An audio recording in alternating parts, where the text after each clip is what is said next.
আপনাদের live comment সেকশনে আপনারা প্রশ্ন করলে আমি এই সময়ে অথবা পরবর্তীতে আপনাদের কাছে যথাযথ উত্তর বা আমার মতামত পৌঁছিয়ে দিই।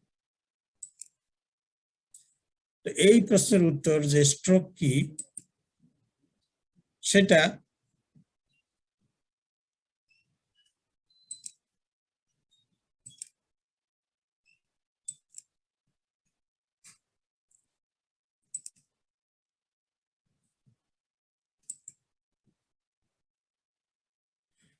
স্ট্রোক হলো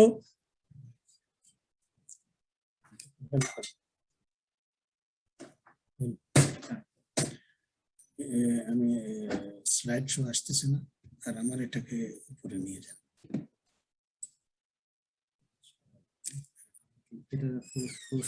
হ্যাঁ, স্লাইড শো এখন শুধু আপনার। আমরা স্ট্রোক বলতে বুঝি interruption of blood flow to the brain,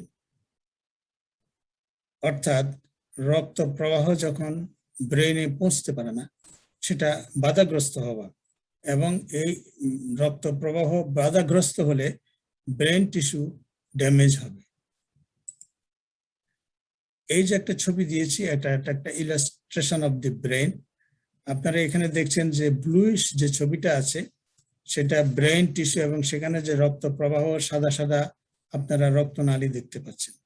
এখানে যেটা দেখা যাচ্ছে যে এই যে সাদা সাদা প্রবাহগুলো উপরে চারিদিকে একটু ব্লুইশ, কিন্তু এখানে একটু হ্যাজি বা হোয়াইটিশ সাদা হয়ে আছে। এখানে দেখাচ্ছে যে এখানে ব্লক হচ্ছে।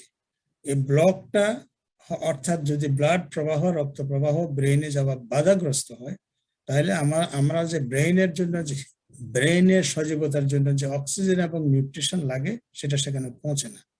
সে বাধাগ্রস্ততা দুভাবে হতে পারে। একটা হলো যে সেখানে কোনো একটা ক্লট জমা হতে পারে, যেমন এই যে ছোট সার্কেল যে এখানে আছে, যে এখানে একটা রক্তনালী দেখানো হয়েছে এবং সেখানে একটা পাথরের মতো জিনিস দেখতেছেন যে ব্লক এখানে হয়েছে, এবং হয়তো সামান্য প্রবাহ হচ্ছে কিন্তু এটা ব্লক। আর আরেকটা হলো যে ব্রেইনের কোনো জায়গায় যদি রক্ত নিচের ছবিটা ছোট গোল সার্কেলটা সেখানে দেখতে পাচ্ছি যে রক্তনালী বাস্ট হয়ে বা ছিঁড়ে গিয়ে সেখানে যে এরকম হয় যখন রক্ত জমা হয় তখন সে রক্তের চাপে ব্রেন টিস্যুগুলা তার প্রপার ফাংশন করতে পারে না, তাই এই চেঞ্জটা এখানে আসছে। তাইলে এইভাবে কিন্তু ব্রেন স্ট্রোক হয়। তো ব্রেন স্ট্রোকটা আমাদেরকে একটু বুঝে নিতে হবে যে ব্রেন স্ট্রোক হার্ট স্ট্রোক নয়। হার্ট স্ট্রোক হলো হার্টের পেইন এবং হার্টের প্যাথোলজি বা হার্টের ড্যামেজ। আর ব্রেন স্ট্রোক হলো যে এই যে ব্লক বা যে ক্লটটা হার্টের থেকেও আসতে পারে, শরীরের অন্য কোনো জায়গা থেকেও আসতে পারে, অথবা ব্রেন থেকেও এটা হতে পারে। এই জন্য আমরা আজকে হার্ট স্ট্রোক আলোচনা করছি না, আমরা আলোচনা করছি ব্রেন স্ট্রোক। স্ট্রোকের যে চিহ্ন বা এর একটা ছবি, সেটাও এরকম একটা ইমেজিং। এই ইমেজিং এ যেটা এখানে লেখা আছে রাইট সাইড ড্যামেজড। এখন এই যে মাথাটার ব্রেইনের এবং ফেসের অর্ধেক অংশ রাইট সাইডের যে কালো এই যে জায়গাটা লেখাটার পাশে, সেখানে ড্যামেজটা হয়েছে। এই কালো রংটা যেটা আমি এই যে কার্সার দিয়ে দেখাচ্ছি, এই কালো রংটা যদি আপনি দেখেন অপোজিট সাইডে শরীরে যদি দেখেন যে এই যে কান, ফেস এবং শোল্ডার এগুলো সব কালো হয়ে গেছে। আর এদিকে যেটা রাইট সাইডে যেটা সেগুলো কালো না। এখানে রক্ত প্রবাহ ঠিক আছে, ওইখানে ওই ড্যামেজটার কারণে এদিকে এটা এফেক্ট বা এর প্রভাব আমরা দেখতে পাচ্ছি। এটা একটা সিটি স্ক্যান। এখানে দেখেন যে স্কালটা দেখানো হচ্ছে, যে স্কাল যে সাদা মার্জিন দিয়ে বনি মার্জিন দিয়ে স্কালের ভিতরে একটু ইয়েলোইশ বা একটা ফিকে হলুদ যে জায়গাটা আছে, এটাই হলো যে স্ট্রোকের মানে যে এই এফেক্ট, এই ব্রেনের এই অংশটা ড্যামেজ হয়েছে এটা দেখানো হচ্ছে। এবং এই ড্যামেজটা এখানে দেখাচ্ছে এই যে এটাকে স্ট্রোক 3 ধরনের হয়। প্রথম ধরনের আমি আলোচনা করছি, সেটার নাম হলো ইসকিয়ামিক স্ট্রোক। ইসকিয়ামিক স্ট্রোক মানে যেটা রক্ত প্রবাহ বন্ধ হওয়ার কারণে নিউট্রিশন পাচ্ছে না ব্রেন, সেটা ইসকিয়ামিক স্ট্রোক। এবং নিচে ছোট যে সার্কেলটা ছবির মধ্যে, সেই সার্কেলের ভিতরে দেখেন একটা স্টোনের মতো একটা দেখানো আছে, যে এটা রক্তনালীটা এখানে স্টোন দিয়ে এখানে আটকে গিয়েছে এবং এই প্রবাহটা এখানে বিঘ্নিত হয়েছে। এই এই এই সিটি স্ক্যানে এটা এর ফলাফলটা এখানে আপনি বুঝতে পারছেন। এখন কথা হলো যে এই স্টোনটা এই যে ব্লকটা ক্লটটা আমি আগেও বলেছি শরীরের অন্য জায়গা থেকেও আসতে পারে অথবা ব্রেনের থেকেও এটা হতে পারে।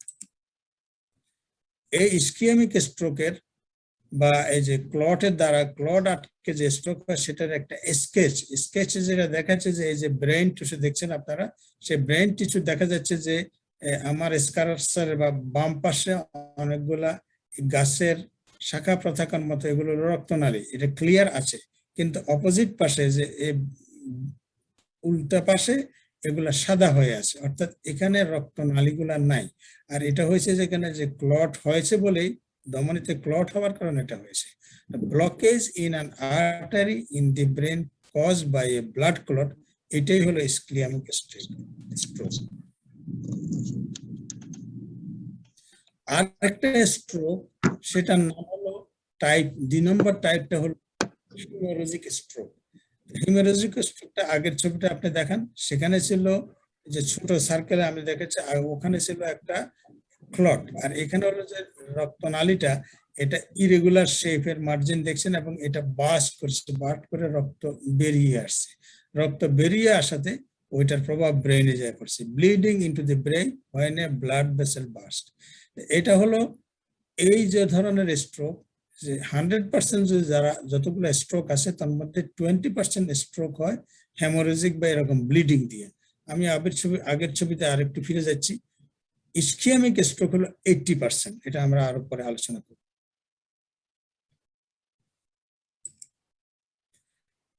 এখানে ওই যে আপনার হেমোরেজিক স্ট্রোকটা আমরা আরেকটু ক্লারিফাই করছি। এখানের যে ছবিটা আছে সেটা হলো এমআরআই এর ছবি। আপনি দেখেন যে ছোট সার্কেলটা, সাদা সার্কেলটাতে যে দেখাচ্ছে যেখানে একটা রক্তনালী ছিঁড়ে গিয়েছে, সেখানে ব্লিডিং হচ্ছে।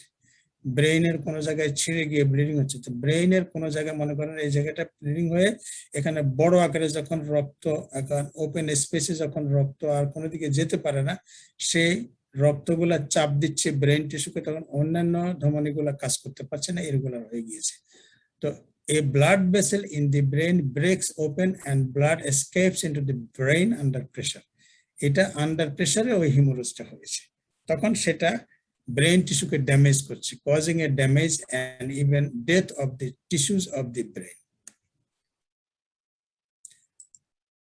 আমরা থার্ড টাইপের যে স্ট্রোক আছে সেটাকে আমরা আপনাদের সাথে শেয়ার করছি। সেই স্ট্রোকটা হলো, এটাকে বলে সংক্ষেপে বলে TIA, এবং টিআই এর পুরো নামটা হলো ট্রানজিয়েন্ট ইসকিয়ামিক অ্যাটাক। এখন এটা কি আমি সংক্ষেপে একটু ব্যাখ্যা করব। টিআইএ হলো সিমটম হলো যে এটা খুব শর্ট টাইম, অল্প সময় থাকে, এটা কয়েক মিনিটও থাকতে পারে এবং ম্যাক্সিমাম 1 ঘন্টাও থাকতে পারে, এবং এরপরে পেশেন্ট সুস্থতা বোধ করে, তার কোনো সিমটম থাকে না, লক্ষণ যদি সিরিয়াস সেগুলো কিছু থাকে না। এটার আরেক নাম এই জন্য ডক্টররা এটার নাম দিয়েছে mini stroke or warning strokes. আমরা এটা বুঝতে পারছি মিনি স্ট্রোক মানে এটা মানে মিনি, প্রথমে ছোট আকারে আসছে, বিরাট আকারে পরবর্তীতে আসবে, এই জন্য এটাকে আমরা ধরে নিয়েছি ডক্টর এটা একটা ওয়ার্নিং স্ট্রোক। কারো যদি এরকম মিনি স্ট্রোক হয়, কেউ হয়তো হসপিটালে গেল স্ট্রোক সিমটম নিয়ে, ডক্টররা সিটি স্ক্যান সবকিছু করে বললো যে আপনি ভালো আছেন, বাসায় চলে যান। এই বাসায় ফিরিয়ে যাওয়াটা খুবই রিস্কি। কোনো কোনো ক্ষেত্রে দেখেছি আমরা এই দেশেও যে বাসায় ফিরিয়ে দিয়েছে আর পরবর্তীতে হসপিটালে যেতে হয়নি, ব্যক্তি মৃত্যুবরণ করেছে। কেন? ওটা ছিল একটা ওয়ার্নিং। এরকম কিন্তু অধিকাংশ ডক্টর চিন্তা করবে যে আমার রোগী এতটুকু সেফ না, আমি তাকে বাসায় ফিরিয়ে দেব, তখন ডক্টরদের দায়িত্ব তাকে হসপিটালে রেখে দেবে। আর কেউ অথবা যদি তাকে পাঠা অত্যন্ত অবজারভেশনে থাকবে, পরবর্তী কোনো লক্ষণ দেখলে ইমিডিয়েটলি যেন হসপিটালে চলে আসে। আমি যেটা বলতে চেয়েছি যে মিনি স্ট্রোক বা টিআইএ, ট্রানজিয়েন্ট ইসকিয়ামিক অ্যাটাক, এটাকে হাই অ্যালার্ট সকলে থাকতে হবে। আপনার আপনজনদের, ডক্টর বা মেডিকেল সার্ভিস যারা আছে তাদের। After a TIA the person feels normal but pay attention, this is serious condition that requires immediate medical attention. ওইসব ক্ষেত্রে ইমিডিয়েটলি 911 বা ইমিডিয়েট আপনার কাছে ট্রান্সপোর্ট অ্যাভেলেবল হতে থাকবে নিয়ারের যেখানে স্ট্রোক ম্যানেজমেন্টের এমন কোন সেন্টারে আপনাকে নিয়ে যেতে হবে। এই মিনি স্ট্রোকের এটা আরেকটা ছবি যে produces mild stroke symptoms that resolve, সেটা আবার এই মিনি স্ট্রোকটা সহসে এটার যে এটা পরবর্তীতে রিজলভ হয়ে যায়, কিন্তু এটাকে সিভিয়ার ওয়ার্নিং সাইন হিসাবে আপনাকে বিবেচনা করতে হবে এবং সামনে রাখতে হবে। এখন যদি আমরা স্ট্রোকের কারণের জন্য যাই, যে কি কারণে স্ট্রোক হয়, এটা একটা সিম্পল বাট মোস্ট সাইন্টিফিক একটা দুইটা ছবি আপনাদের সামনে আমি রাখছি। যেটা হয় কমন কজ স্ট্রোকের কারণ হলো blood vessel both outside inside the brain, এই ব্লাড ভেসেলের চেঞ্জ হয়। কি চেঞ্জ হয়? রক্ত ধমনীতে যে চেঞ্জ হয়, এটাকে মেডিকেল নাম হলো অ্যাথেরোস্ক্লেরোসিস। ওটা আমাদের সকলের বোঝার দরকার নেই। এটা হলো হার্ডেনিং অফ আর্টারিজ, অর্থাৎ ধমনীগুলা শক্ত হয়ে যায়। আপনি যদি আপনার পালসে হাত দেন, যারা হাই ব্লাড প্রেশারের রোগী তাদের পালসে হাত দেন, দেখবেন যে এটা কর্ডের মতো, একটা তারের মতো মনে হচ্ছে। আর আপনার নর্মাল পালসে হাত দেন, আপনি দেখবেন যে রাবারি সফট লাগছে। এখানে যে দুইটা ছবি, যে উপরের যেটা ছবিটা, সেখানে হলো যে এই যে এটা নর্মাল যে একটা ধমনীর ছবি দেওয়া হয়েছে, সেটা দেখাচ্ছে যে এটা ফ্লেক্সিবল একটা রাবার টিউবের মতো এই ধমনী। এটা সময়ে এটা বাড়ে, যেমন আমরা ফুটবলে ফুল দিলে বেলুনের মতো বাড়ে, আবার হাওয়া কমিয়ে নিলে এটা ছোট হয়ে যায়। এটার মানে এটা এরকম টেন্সিবল হয়, এটা বাড়ানো যায় কমানো যায়। এটা রক্ত প্রবাহ বাড়লে আর্টারির সাইজ বাড়বে, রক্ত প্রবাহ কম হলে ওটা কমবে। কিন্তু নিচের যেটা দেখছেন সেটা হলো যে ভিতরে যে হলুদ যে সার্কেলটা দেখছেন, এটা ধমনী। এটা একটা ওই যে অ্যাথেরোস্ক্লেরোসিস বা হার্ডেন্ড হওয়া একটা আর্টারি। আপনি দেখছেন যে এই রাবার টিউবটা ওটার উপরেরটার মতো নয়, এটা রাবারই, এটা স্কুইজও করবে না, এটা আবার একটা এক্সটেন্ডও করবে না, বরং এটা ফ্রাইবল এবং এটা ক্র্যাক করবে, ভেঙে যাবে, কেননা এই কোলেস্ট্রল গুলোর ভিতরে জমা হয়ে এটাকে এরকম করেছে। তো এই যে এই স্ট্রোকের মূল কারণ হলো যে আমরা যেসব চর্বি খাই, কোলেস্টেরল, ক্যালসিয়াম, ফ্যাট এবং অন্যান্য যেসব নিউট্রিয়েন্ট সাবস্টেন্স আছে, যেগুলা রক্তে প্রবাহিত হয়, সেগুলা রক্তনালীতে জমে। মনে করেন আপনি যদি দুধ বসে মানে পরবর্তীতে কার্ড হয় বা দই হয়, ঠিক এগুলো এরকম কোলেস্ট্রল গুলা ধমনীতে বিভিন্ন সময় হেভি এরকম কোলেস্টেরল জাতীয় ফুড খেলে বা যাদের জেনেটিক ডিফেক্ট আছে তাদের এই জিনিসগুলো হয়। এভাবে আমরা দেখাচ্ছি যে রক্তনালীটার এরকম চেঞ্জ হয়, সেই কারণেই মারাত্মক স্ট্রোকের সম্মুখীন হতে হয়। আমরা এখন সাইন সিমটম আমরা আলোচনা করব। সাইন সিমটম হলো স্ট্রোকের 5টি সাইন সিমটম লক্ষণ আমরা দেখতে পাই।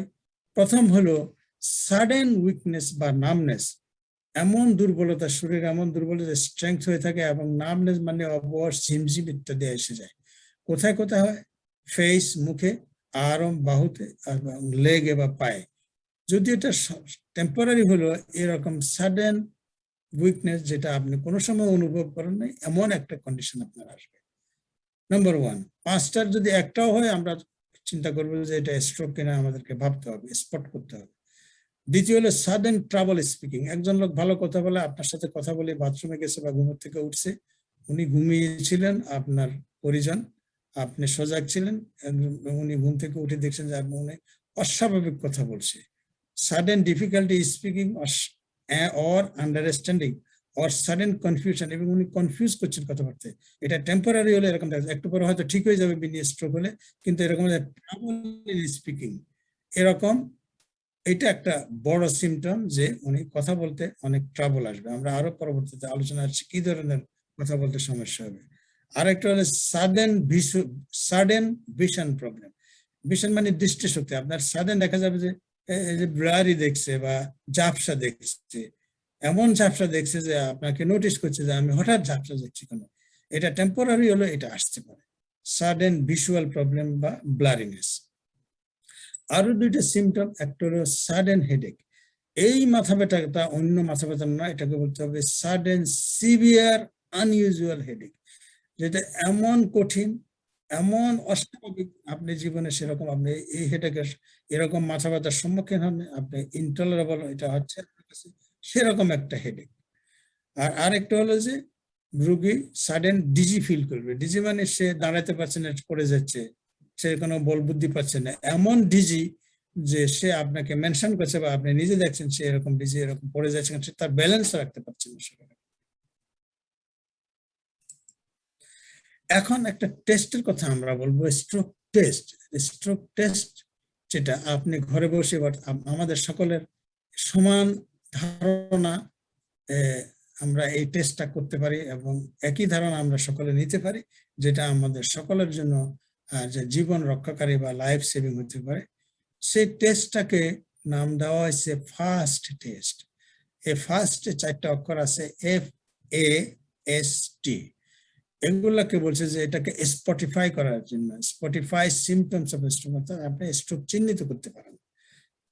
আপনি যদি যার এরকম কোনো অস্বাভাবিক কিছু দেখছেন, আপনি তাকে বলেন যে আস্ক ফর স্মাইল, হাসুন তো দেখি, তাহলে আপনি দেখবেন যে সে হাসতে গিয়ে তার মুখের কি অবস্থা। আপনি দেখেন হাঁটতে বসছেন, এই যে ছবিটা দেখাচ্ছে, আপনি হাসতে বলে দেখছেন মুখটা বাঁকা হয়ে আছে, একদিকে উঁচা একদিকে নাকা। ডাজ ওয়ান সাইড ড্রুপস, এটাকে ড্রুপস বলে, যে জন্য পড়ে যাচ্ছে, এক সাইড পড়া আর এক সাইড উঠা। আপনার আর্মের ব্যাপার, ফেসের পর আমরা এ ফর আর্মস, আর্মস মানে বাহু, আর্মস বা বাহু থেকে হ্যান্ড, এটা হোয়েন রেজ, আপনি তাকে তুলতে বলেন, তাহলে does one side drip down, অর্থাৎ একটা সাইড আপনি দেখবেন যে একটা সাইড যেন সে তার স্বাভাবিক আছে, একটা সাইড ঝুলে পড়তেছে, যেন উপর থেকে হ্যাং করছে, ঝুলে যাচ্ছে, অথবা দোনোটা সাইড ঝুলে যাচ্ছে, আপনার মতো স্বাভাবিক তার বাহুগুলা ঝুলছে না, অস্বাভাবিক ঝুলে যাচ্ছে। আরেকটা হলো যে speech, can the person repeat a simple sentence. আপনি একটা বাক্য বলতে মনে করেন, আপনি জিজ্ঞাসা করলেন কেমন আছেন, উনি উত্তর আছেন। আপনি জিজ্ঞাসা করলেন কেমন আছেন, পার্সন উত্তর দিবে ভালো আছি। এই ভালো আছি বলতে ভালো আছি বা আছে বা তার আটকে যাচ্ছে, তার ওয়ার্ড গুলা স্লার হচ্ছে। এভাবে আপনি স্পিচে তার একটা স্পষ্ট পরিবর্তন দেখতে পাবেন। সুতরাং আমরা এতক্ষণ যে লক্ষণগুলো আলোচনা করেছি, সে আলোচনার সামারি সারমর্ম হলো যে স্ট্রোকের যে টেস্ট, সেটা যে কেউ করতে পারে, যে কোনো লেম্যান, সাধারণ সিভিল ম্যান, কমন ম্যান করতে পারে। এর জন্য ডক্টর হওয়ার দরকার নাই, বিশেষজ্ঞ হওয়ার দরকার নাই, মেডিকেল প্যারামেডিক হওয়ার দরকার নাই। সেটা হলো ফাস্ট টেস্টের নাম হলো ফাস্ট।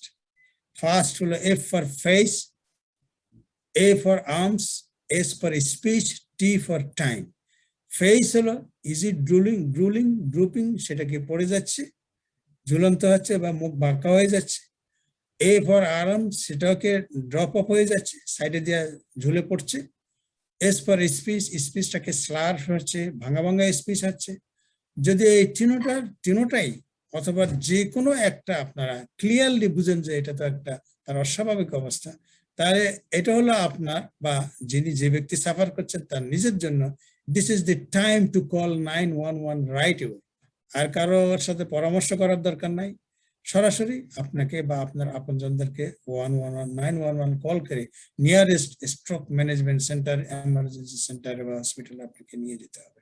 আমাদের এতক্ষণের আলোচনার স্ট্রোক চিহ্নিত করার আলোচনার মূল সারমর্ম ফাইনালি যে এই জায়গায় এসে দাঁড়ালো যে এটার মাধ্যমে আমরা পরবর্তী স্টেপ নির্ধারণ করতে হবে ফর ইমার্জেন্সি ম্যানেজমেন্ট, আমাদের আপনজনদেরকে বা আমাদের পেশেন্টকে বা আমার নিজেকে।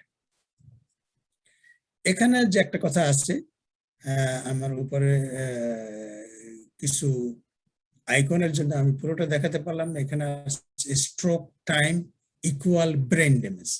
এই যে স্ট্রোক টাইম সমান সমান ব্রেন ড্যামেজ, আমি যেটা বুঝাতে চেয়েছি, এবং নিচে ছবি এবং কিছু লেখা আছে যে এখানে প্রতিটি সেকেন্ড একজন স্ট্রোক যার হয়ে গেল, ইমিডিয়েটলি আপনি যদি পাশে থাকেন বা আপনার নিজের টাইম আপনার জন্য very vital, every second is important. সেটা হলো এরকম, স্ট্রোকের শুরু থেকে যতক্ষণে আপনি স্ট্রোক সেন্টারে বা জায়গায় পৌঁছে আপনি ম্যানেজমেন্ট বা আপনার ইনজেকশন দেওয়া টাইমটা, সেটা যত কম হবে সমান সমান ব্রেন ড্যামেজ ততটুকু আপনার কম হবে। আর এই টাইমটা যত বাড়বে আপনার ব্রেন ড্যামেজ তত বেশি হবে। আপনার মৃত্যু ঝুঁকি বা পরবর্তীতে পঙ্গুতে আপনার যেতে হবে যদি টাইম বেড়ে যায়। এখানে যে একটা কথা আমি বলেছি, there are clot busting drugs that can curb a brain damage. এই যে অনেকগুলো ক্লট বাস্টিং ড্রাগ বা ইনজেকশন আছে, আপনারা অনেকেই জানেন, আমার সাথে সারা দুনিয়ার থেকে অংশগ্রহণ করা অনেক বিশেষজ্ঞ আছেন। আপনারা সকলে জানেন সেই ড্রাগটা দেওয়া হয়, এবং সেই ড্রাগটা যদি আপনার ব্রেন স্ট্রোক হওয়ার 3 ঘন্টা থেকে 4.5 ঘন্টার মধ্যে যদি মেডিসিনটা দেওয়া হয়, তাহলে এটা অতি অল্পে সেরে যাবে, বা আপনার ব্রেন ড্যামেজ কম হবে, আপনার স্ট্রোক রিটার্ন বা নর্মাল জীবনে ফিরে যাওয়াটা সহজ হবে। আর যদি দেরি হয় তাহলে এটা অনেক মূল্য এর দিতে হয় পেশেন্টকে। তো আমরা যে কল 911 বলেছি আপনাকে, যে ওই সিমটমের যদি এক বা একাধিক লক্ষণ আপনি নিশ্চিত হন, আপনি নিশ্চিত একটা লক্ষণ হলেও আছে, আপনি ইমিডিয়েটলি 911 কল করবেন। এটা ইউরোপিয়ান কান্ট্রিগুলোতে, নর্থ আমেরিকান কান্ট্রিগুলোতে, অস্ট্রেলিয়াতে আছে। আমার সাথে যারা লাইভে আছেন, এক এক দেশের মোটামুটি সকলের সিস্টেম একই রকম। বাংলাদেশেও আমাদের কার্ডিওলজিক্যাল হসপিটাল আছে, সেন্টার আছে। অ্যাট দি সেম টাইম আমি যতটুকু জানি যে 911 এটা প্রতিষ্ঠিত হয়েছে, হয়তো অতটুকু এফেক্টিভ না, আমরা আশা করি আমাদের দেশে ওগুলো প্রতিষ্ঠিত হবে। এখানে ইমিডিয়েটলি কল 911 করলে টরন্টো বা অন্টারিও কানাডাতে এখানে স্ট্রোক সিস্টেমের জন্য সিস্টেম আছে। সেই সিস্টেমে অ্যাম্বুলেন্স আছে, ক্রু গাড়ি আছে, যারা আপনাকে ইমিডিয়েটলি রেস্কিউ করবে এবং ডাইরেক্টলি আপনাকে ওই হসপিটালে নিয়ে যাবে যেখানে স্ট্রোকের ম্যানেজমেন্ট হয়। উদ্দেশ্য হলো, the goal of treatment is to improve survival and reduce disability. এই রাষ্ট্রের বা এই সরকারের এই হেলথ সিস্টেমের উদ্দেশ্য হলো, কেউ যদি স্ট্রোকে সম্মুখীন হয় তার জন্য ড্যামেজ কম হয়, তার জন্য সঠিক চিকিৎসা হয়, এবং লং টার্ম ডিসেবিলিটির মধ্যে যেন সে না পড়ে, সেই জন্য বেঁচে যায়। এটাই হলো এ ধরনের ইমিডিয়েট সিস্টেম। এতগুলো লজিস্টিক, এত সরবরাহ তারা নিশ্চিত করেছেন মানুষের এই সেবাটা তার নাগরিকদের দেওয়ার জন্য। এই জন্য টরন্টোতে আছে সেন্ট মাইকেল হসপিটাল আছে, সেখানে স্ট্রোক প্রিভেনশন ক্লিনিক আছে। এটা আপনাদের কাছে থাকছে, এই নাম্বার আপনারা কল করতে পারেন। এরকম সিচুয়েশনের কোন ফ্লোরে, রুম নাম্বার সব বলা আছে। আরেকটা আছে Sunnybrook health science centre, stroke prevention clinic আছে। আরেকটা আছে Toronto western hospital stroke prevention clinic. এখন আসুন আমরা এতক্ষণ পর্যন্ত যেটা শেয়ার করলাম, যতটুকু অভিজ্ঞতা এই আলোচনা থেকে আমরা অর্জন করলাম, যে আপনার আমার জীবনের স্ট্রোক ঝুঁকি কি আছে, সেটা রিস্ক কি আছে, এবং সেটা কিভাবে কমানো যায়, reducing your risk. Risk factor দুইটা আছে অফ স্ট্রোক। একটা হলো নন মডিফাইবল, যেটার কোনো পরিবর্তন করা যায় না, পরিবর্তন করা যায় না, আমি পরে এটা আসছি। আরেকটা হলো মডিফাইবল, যেটা পরিবর্তন করা যায়। যে নন মডিফাইবল রিস্ক ফ্যাক্টর গুলা, একটা হলো যে এজ ওভার 55, যার বয়স 55 বছরের। আরেকটা হলো ফ্যামিলি হিস্ট্রি, যে ফ্যামিলিতে স্ট্রোক করেছে। আরেকটা হলো জেন্ডার, জেনেটিক কজ। এখানে বলা আছে যে আমি আসলে জন্মগতভাবে আমি মেল, কাজে আমার ঝুঁকি ফিমেল থেকে বেশি থাকবে, এটা নন মডিফাইবল। আরেকটা হলো এথনিসিটি, যেমন আমরা এশিয়ান পিপল, আফ্রিকান ক্যানাডিয়ান আছেন এবং অ্যাবরিজিনাল আছে এই দেশের আদিবাসী, এদের স্ট্রোকের ঝুঁকি অনেক বেশি। আবার অনেকগুলো মেডিকেল কন্ডিশন আছে যেটা increase your likelihood of having stroke or another stroke. তাদের এমনিতে ঝুঁকি বেশি থাকে, তাদের স্ট্রোক হবে। আবার যদি হয়ে থাকে পুনরায়ও হতে পারে। এজন্য এখানে আপনার জিপি, আপনার চিকিৎসক, যখন তিনি এগুলো জানবেন, আপনি তার সাথে শেয়ার করবেন, তিনি আপনাকে প্রপার চিকিৎসা দেবেন। একটু বলে রাখি যে আমার আজকের আলোচনার উদ্দেশ্য যে আমরা এখানে কোনো চিকিৎসা দেব না। চিকিৎসা আপনার রিকগনাইজড লাইসেন্স ডক্টর, জিপি তারাই দিবে। আমরা শুধু একটা গাইডলাইন, জেনারেল গাইডলাইন, কমন ম্যানদের জন্য একটা গাইডলাইনের জন্য আজকের এই আলোচনার মূল উদ্দেশ্য। এখন হলো যে মেডিকেল কন্ডিশন গুলা আমরা এখন বলি, যে মেডিকেল কন্ডিশন গুলো হলো যেখান থেকে স্ট্রোক এর ঝুঁকি, previous stroke or transient ischemic attack বা মিনি স্ট্রোক, এর আর ঝুঁকি সবচেয়ে বেশি। আর আমরা কেউ যদি হাই ব্লাড প্রেশারের রোগী থাকি তাদের ঝুঁকি অনেক বেশি। হাই কোলেস্টেরল যাদের আছে তাদের ঝুঁকিও অনেক বেশি। হার্ট ডিজিজ যাদের আছে তাদের ঝুঁকিও বেশি। এবং আরেকটা হার্টের কন্ডিশন আছে, এটাকে বলে অ্যাট্রিয়াল ফিব্রিলেশন, অর্থাৎ আপনার পালস বা আপনার অ্যাট্রিয়াম যেখানে 70 বার স্পন্দন করার কথা, যে 200, 300, 400 করছে প্রতি মিনিট, সেখানে ক্লট জমা হয়ে থাকে। যেহেতু এটা রিয়েল প্রপার ফাংশন করে না, রিয়েল ব্লাড শরীরে পৌঁছে দিতে পারে না, পাম্প করতে পারে না। যাদের ডায়াবেটিস আছে লং টাইম এবং প্রপার ডায়াবেটিসের চিকিৎসা হচ্ছে না, তাদের এই ঝুঁকি হতে পারে। মেডিকেল কন্ডিশন আরেকটা হলো স্লিপ অ্যাপনিয়া। আমরা একটু পরে স্লিপ অ্যাপনিয়া সম্পর্কে দুই একটি কথা বলবো। আর যেগুলা কন্ট্রোলেবল কিছু কন্ডিশন আছে যেগুলা হেলদি, সেটা হলো যে আপনাকে সেই কন্ট্রোলেবল জিনিসগুলা আপনি যদি আপনার জীবন প্রণালী যাপন পদ্ধতি একটু চেঞ্জ করেন, আপনার যা আছে যেটা আপনি অভ্যস্ত বা আপনি ভালোবাসেন সেখান থেকে যদি একটু মডিফাই করেন, তাহলে সেটা আপনাকে স্ট্রোক কন্ট্রোল করতে বা স্ট্রোক প্রিভেন্ট করতে অনেক সহায়তা করবে। এখন যদি আমরা দুইটা পাশে মেডিকেল কন্ডিশন যেগুলোকে কিছু মডিফিকেশন আনতে পারে চিকিৎসার মাধ্যমে, আপনার লাইফস্টাইল চিকিৎসার মাধ্যমে, সে অসুখগুলো হলো previous stroke or transient mini stroke, high blood pressure যেগুলো আগে উল্লেখ করেছি আমি, high cholesterol, heart disease, atrial fibrillation, diabetes. এই কন্ডিশন মেডিকেল কন্ডিশন যেগুলার চিকিৎসা, এবং স্লিপ অ্যাপনিয়া এখানে উল্লেখ করি না সেটাও, যে এগুলা চিকিৎসার মাধ্যমে এবং আপনার সহযোগিতায় আপনার ডিজিজকে কন্ট্রোল করে বা মডিফাই করে আপনি স্ট্রোক ঝুঁকি আপনি কমাতে পারেন। আর লাইফস্টাইল হলো sedentary lifestyle, overweight, excessive alcohol abuse বা অতিরিক্ত মদ্যপান করা, যদি আপনার লাইফ স্ট্রেসফুল থাকে, লাইফস্টাইল থাকে, আপনি যদি স্মোক করেন, কোকেন বা একটাসি ইউজ করেন, সেগুলোকেও এগুলো লাইফস্টাইলের মাধ্যমে যা আপনি অভ্যস্ত সেখান থেকে আপনি পরিবর্তন আনতে পারেন।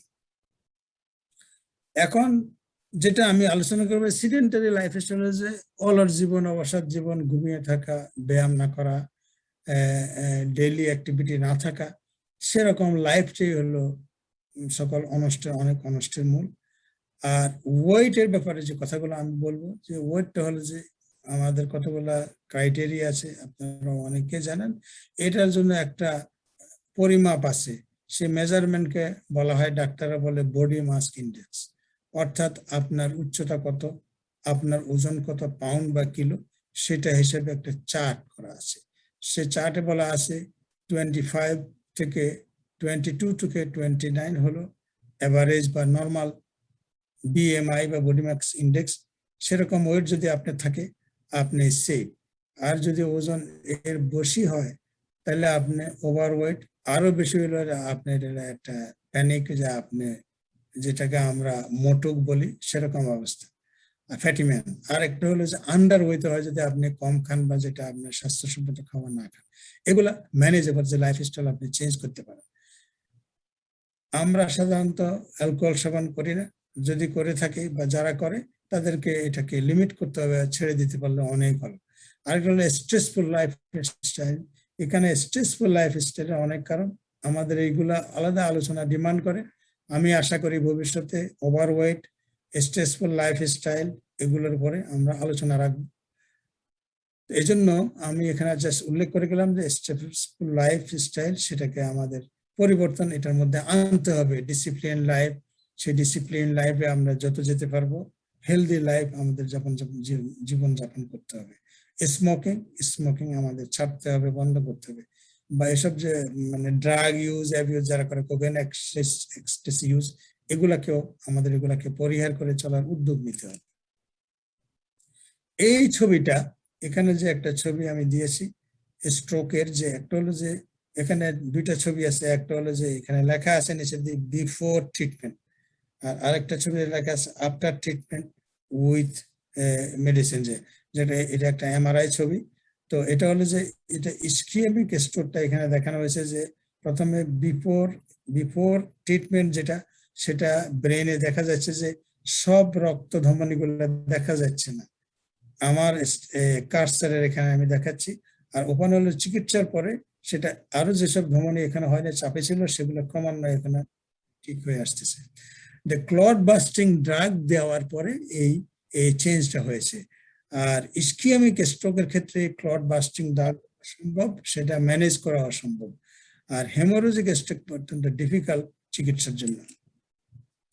এটা হলো আরেকটা ট্রিটমেন্ট অপশন হলো সার্জারি, যেটা করা হয় সেটা হলো যে বিশেষ করে যে আমাদের ডাইন পাশের কানের পিছনে এবং বাম পাশে কানের পিছনে, ডান রাইট ক্যারোটিড আর্টারি, ডান সাইডে বামে বাম লেফট ক্যারোটিড আর্টারি, এগুলোতে যখন কোনো ক্লট হয়, সেটার কারণে যদি ব্রেন স্ট্রোক হয়, সেটার উত্তম চিকিৎসা হলো এটা অপারেশন করা। সেটার নাম হলো ক্যারোটিড এন্ড আর্টারিক্টমি। যার নামটা ইম্পর্টেন্ট নয়, মেইন কথা হলো যে এটা একটা ট্রিটমেন্ট অপশন।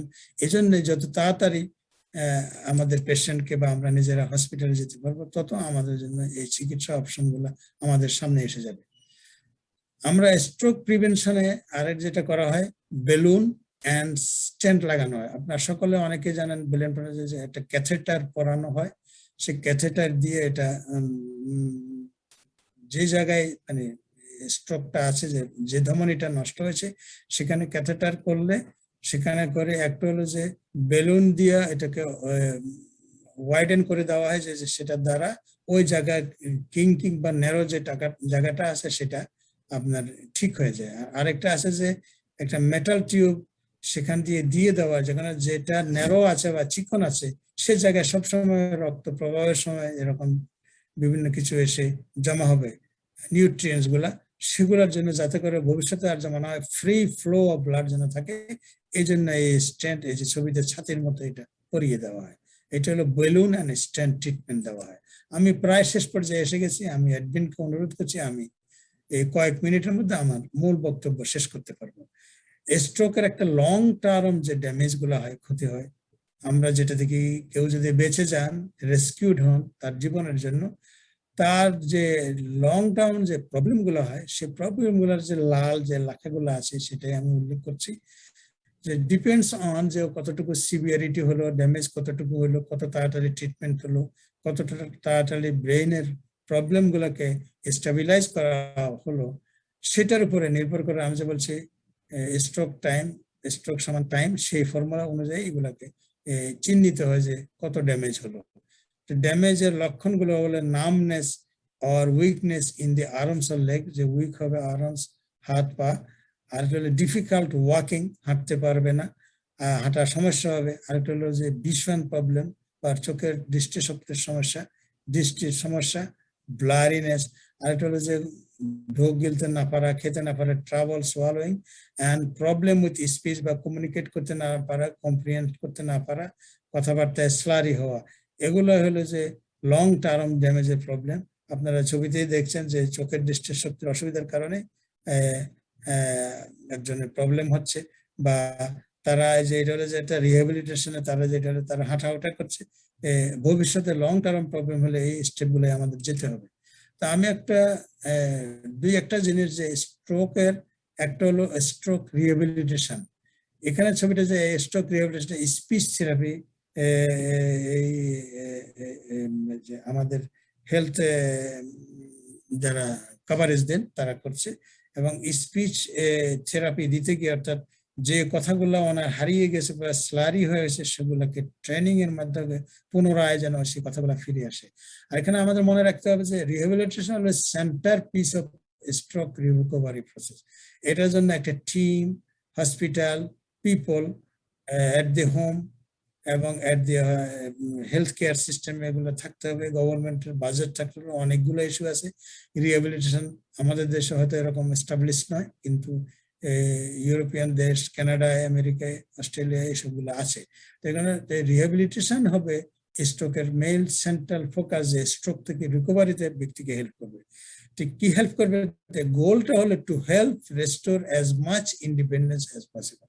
অর্থাৎ একজন যখন স্ট্রোক থেকে রিকভারি হয়ে ওঠেন, তখন তিনি মেন্টালি ডিপ্রেস থাকেন, তার অনেকগুলো থাকে এজিটেশন থাকে, তাকে কতটুকু তার নর্মাল ডে টু ডে অ্যাক্টিভিটিতে নিয়ে যাওয়া যায়। তিনি মুখ ধুতে পারেন, বাথরুম করতে পারেন, তারপরে কিছু মাত্র চলাফেরা করতে পারেন আস্তে আস্তে। এই সবের দিকে গোলটা হলে যেগুলো কতটুকু অর্জন করিয়ে দেওয়া যায় সেই উদ্যোগে এখানে নেওয়া হয়। অথবা যাদের কথায় অসুবিধা হয় তাদেরকে স্পিচ অ্যান্ড ল্যাঙ্গুয়েজ থেরাপি দেওয়া হয়, যেমন এখানে দেওয়া হয়েছে। এখানে একটা কথা উল্লেখযোগ্য যে যখন স্পিচ থেরাপিস্ট স্পিচের জন্য তাকে শিখাচ্ছে, সেটা তার যে ঢোক গিলার বা সোয়ালোয়িং সমস্যাটাও সেখানে তার এই যদি ঠিকমতো থেরাপি নিতে পারে, এটা তার দূর হয়ে যাবে। স্ট্রোক রিহ্যাবিলিটেশনের পরবর্তী ইম্পর্টেন্ট উদ্যোগ হলো ফিজিক্যাল থেরাপি, অর্থাৎ যে স্ট্রোকের কারণে মাসেলগুলা মাংসপেশিগুলা উইক হয়, সাথে সাথে শরীরের ব্যালেন্স প্রবলেম থাকলে দাঁড়াতে পারলেও দাঁড়াতে পারেন না, একদিকে ঝুঁকে যান, হাঁটতে চাইলেও হাঁটতে পারেন না, এরকম অনেকগুলো থাকে। তো এখানে মেইন যে কথাটা হলো যে এখানে এদের জন্য ফিজিক্যাল থেরাপি, বিভিন্ন ধরনের ব্যায়াম বা রেস্ট্রিক্টেড মুভমেন্ট যেখানে আছে তার রেস্ট্রিকশন পর্যন্ত যাওয়া, সেটাকে যতটুকু মোবিলাইজ করা যায় সেগুলো এখানে আপনি দেখেন ছবিতে ডাম্বেল দিয়ে তাকে আর হাত আঙ্গুল গুলোকে মোটামুটি ইমপ্রুভ করার চেষ্টা করা হয়েছে। এবং আরেকটা কথা বলা যে এইসব ব্যক্তিকে অকুপেশনাল থেরাপিও দেওয়া হয়, যে তারা কিভাবে ডে টু ডে অ্যাক্টিভিটিতে ফিরে যেতে পারেন সেই চেষ্টা করা হয়। আর আরেকটা যেটা হলো যে এখানে যেটা বলছে যে প্রয়োজনে যারা এরকম স্ট্রোকের পঙ্গুত্ব বরণ করছেন তাদেরকে সাইকোলজিস্ট বা মেন্টাল হেলথ কাউন্সিলরও নিয়োগ করা হয়, কেননা তারা ইন্টেন্স ইমোশনে থাকেন, অনেক ফিয়ার থাকে, অ্যাঙ্গার থাকে, অরি থাকে। ফিয়ার অ্যাঙ্গার এমন থাকে যে আপনজনদের সাথে অনেক রুড হয়, সমস্যা হয়, গ্রিপ থাকে। এই সব থেকে দূর করার জন্য সাইকোলজিক্যাল আর মেন্টাল হেলথ কাউন্সিলিংও তাদেরকে করতে হবে এবং সেটা অ্যাসাইন করতে হবে। সবকিছু তাদের সাইন্স অফ ডিপ্রেশন থাকে, সেগুলোকে যেভাবে আর যতটুকু সম্ভব যেন ইমপ্রুভ করা যায় সেই চেষ্টা করতে হয়। এখন যেটা আমরা যেটা বলছি, many people who have a stroke Regain the ability to take care of themselves। সেখানে যেখানে মূল জিনিস হলো তাদের একটা রিহ্যাবিলিটেশন প্ল্যান থাকতে হবে, অর্থাৎ এই রিহ্যাবিলিটেশন প্ল্যান রিহ্যাবিলিটেশন সেন্টার গুলা দেবে এবং সেটা ইমপ্লিমেন্ট করতে হবে। আপনি যদি নিজে রোগী হন, আপনাকে এবং আপনার কেয়ার টেকার যারা আছে, যারা আপনার লাভড ওয়ান, যারা আপনাকে দেখাশোনা করে, তাদেরকে করতে হবে। এবং এই জন্যই আমি জাস্ট এই ছবিটা যে ইনি একটা রিহ্যাবিলিটেশন স্কিমে মোটামুটি সুস্থ হয়ে উঠছেন। এখন আমরা আলোচনার একেবারে চূড়ান্ত পর্যায়ে, শেষ পর্যায়ে এসেছি। আমরা সকলে মোটামুটি আমার বিশ্বাস শিখতে পেরেছি যে স্ট্রোকের প্রস এন্ড কনস, এবং আমাদের এখন দেখে নিতে হবে যে আপনার গ্রেটেস্ট রিস্ক কি, সেটা আপনি নিজে বের করুন। আমার গ্রেটেস্টকে আমি চিহ্নিত করি, আমার জিপির সাথে আমি যোগাযোগ স্থাপন করি, সে রিস্ক গুলোকে মডিফাইল রিস্ক যেগুলো মডিফাইবল কিভাবে আমি মডিফাই করতে পারি, আর যদি আমার যেটা আমি নিজে লাইফস্টাইল চেঞ্জ করা দরকার সেটা আমি অ্যাডভাইস দিতে পারি। এই জন্য যারা অন্টারিও টরন্টো আছে তাদের জন্য কিছু এখানে ফ্লায়ার আছে যে ওদের কিভাবে তাদের সাথে যোগাযোগ করতে হবে, এগুলো আপনারা ভিজিট করতে পারেন। তো আমি মোটামুটি যে আলোচনা করেছি, তো আমি আপনাদেরকে বলছি যারা জুম মিটিং এ আছেন, যারা ফেসবুক লাইভে আছেন, বিভিন্ন দেশ থেকে আমার বন্ধু স্বজন, আত্মীয় স্বজন, এবং সর্বোপরি আমরা অ্যাজ হিউম্যান বিং আপনাদের সকলকে ধন্যবাদ এই আলোচনায় আমার সাথে অংশগ্রহণ করার জন্য এবং আমাদেরকে সঠিকভাবে এটা উপস্থাপন করার জন্য। আর বিশেষ করে আমি ধন্যবাদ দিচ্ছি ড্যানফোর্থ ইসলামিক সেন্টারকে, যারা এ ধরনের সিনিয়রদের জন্য প্রোগ্রাম নিয়েছেন টরন্টো ড্যানফোর্থ থেকে। এবং সাথে সাথে আমি স্মরণ করছি যে টরন্টো পাবলিক হেলথ এবং টরন্টো স্ট্রোক নেটওয়ার্ক এই ধরনের জিনিসগুলো আমাদের হাতে তুলে দেওয়ার জন্য যেন আমরা আপনাদের সামনে প্লেস করতে পারি, আমরা যেন আমাদের আপনজনদেরকে অবহিত করি, উজ্জীবিত করতে পারি, এটার সঠিক ম্যানেজমেন্ট করার জন্য। আপনাদের সকলকে ধন্যবাদ। আসসালামু আলাইকুম ওয়া রাহমাতুল্লাহি ওয়া বারাকাতুহু। জাযাকাল্লাহু খায়রান শিবলি ভাই, অত্যন্ত চমৎকার ভাবে আপনি উপস্থাপন করেন।